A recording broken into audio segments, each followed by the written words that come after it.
शिवाय नमस्ते एवं दोस्तों, आज की वीडियो में जानेंगे मासिक अष्टमी और काला अष्टमी कब कब पड़ेंगी, क्या पूजा विधि है, क्या करना चाहिए, क्या नहीं करना चाहिए, किन देवताओं की पूजा की जाती है, सभी चीज़ें वीडियो में बताऊंगी। वीडियो के लास्ट तक बने रहिएगा। अच्छी लगे तो लाइक सब्सक्राइब जरूर कर लीजिए, बाद में आप भूल जाते हैं। और क्या नहीं दुर्गा जी को चढ़ाना चाहिए, बहुत सारी बातें इस वीडियो में जानेंगे।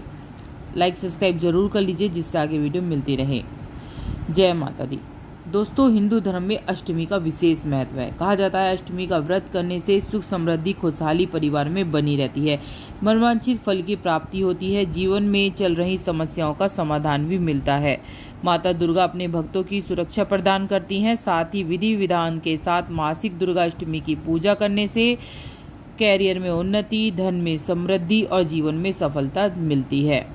मासिक अष्टमी की क्या पूजा विधि है, जान लेते हैं। दोस्तों, मासिक दुर्गा अष्टमी के दिन साधक को सुबह जल्दी उठना चाहिए, लाल वस्त्र धारण करने चाहिए, पूरे घर में गंगा जल का छिड़काव करके पवित्र कर लेना चाहिए। इसके बाद चौकी पर लाल रंग का कपड़ा बिछाकर माँ दुर्गा की फोटो स्थापित करनी चाहिए।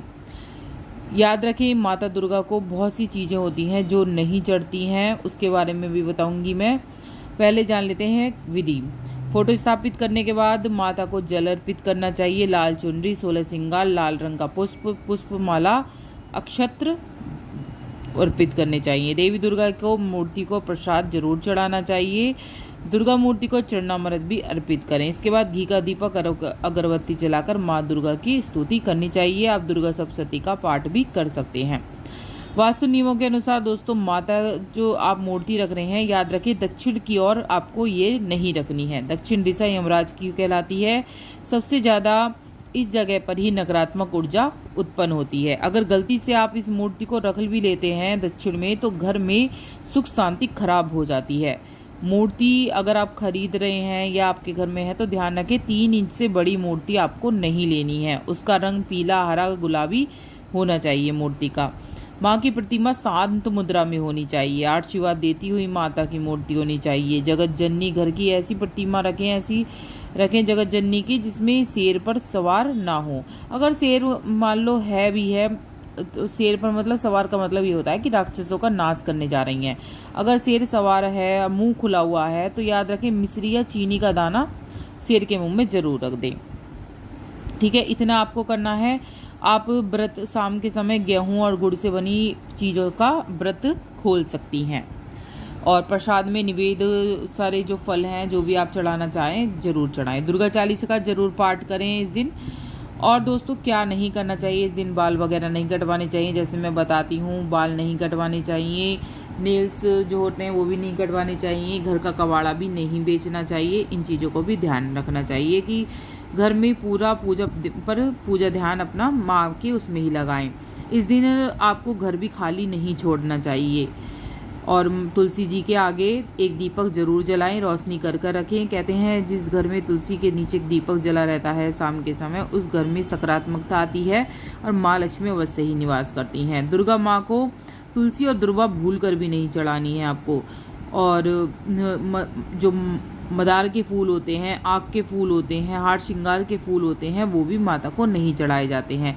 लाल पीले आप कोई भी फूल चढ़ा सकते हैं, लेकिन ये जो मैंने बताए हैं ये वाले फूल माता को नहीं चढ़ते हैं। हार श्रृंगार के आपने देखे होंगे छोटे छोटे फूल जाड़ों के समय उगते हैं, वो भी आपको नहीं चढ़ाने चाहिए। माता दुर्गा को ये चीज़ें, तुलसी दल हुआ, ये चीज़ें नहीं चढ़ती हैं।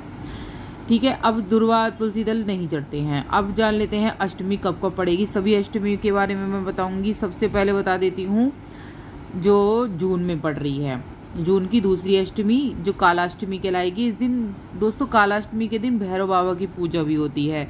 कालाष्टमी पे भैरव बाबा का जन्म दिवस माना जाता है। और इस दिन जो हमारे भोले बाबा के रौद्र रूप हैं, ये भैरव बाबा, इनकी भी पूजा होती है। ये जो होती है ना अष्टमी, ये शुक्ल पक्ष की होती है। तो अब एक तो शुक्ल पक्ष की अष्टमी आती है, कृष्ण पक्ष की अष्टमी आती है। ठीक है, अब जान लेते हैं कि अष्टमी कब कब पड़ रही है। 2024 दिसंबर की और 2025 सभी अष्टमियां मैं बताऊंगी, कालाष्टमी और मासिक अष्टमी के बारे में। सबसे पहले जान लेते हैं दिसंबर में कब कब पड़ेगी अष्टमी। सबसे पहले जान लेते हैं मासिक अष्टमी के बारे में। दिसंबर जो में मासिक अष्टमी पड़ रही है वो 8 दिसंबर की पड़ेगी।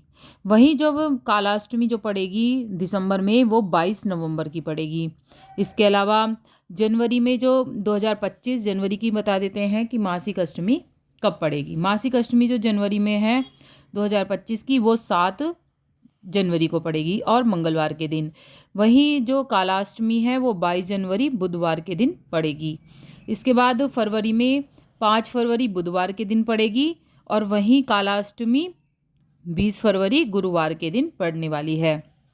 वहीं मार्च में 6 मार्च को बृहस्पतिवार को पड़ेगी और जो वो है कालाष्टमी वो पड़ेगी 21 अप्रैल 2025 सोमवार के दिन।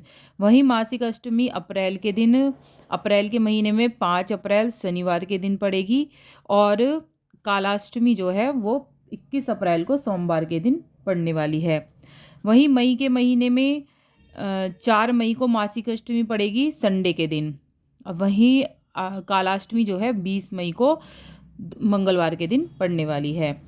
और जून में मासिक अष्टमी 3 जून को पड़ेगी जो कि मंगलवार के दिन पड़ेगी और वहीं जो कालाष्टमी है वो 19 जून को पड़ने वाली है। इसके अलावा जुलाई में जो मासिक अष्टमी है वो पड़ेगी 2025 में 2 जुलाई की और बुधवार के दिन। वहीं जो कालाष्टमी है वो 18 जुलाई शुक्रवार के दिन पड़ने वाली है। फिर अगस्त में जो मासिक अष्टमी है वो 1 अगस्त को शुक्रवार के दिन पड़ेगी और जो कालाष्टमी है वो 16 अगस्त को शनिवार के दिन पड़ेगी। आगे की सभी लेटेस्ट वीडियो मेरे चैनल पे आ चुकी हैं, ज़रूर देखिएगा। सभी वीडियोस पूजा विधि क्या करनी चाहिए क्या नहीं करना चाहिए सभी मेरे चैनल पे हैं। राधे राधे।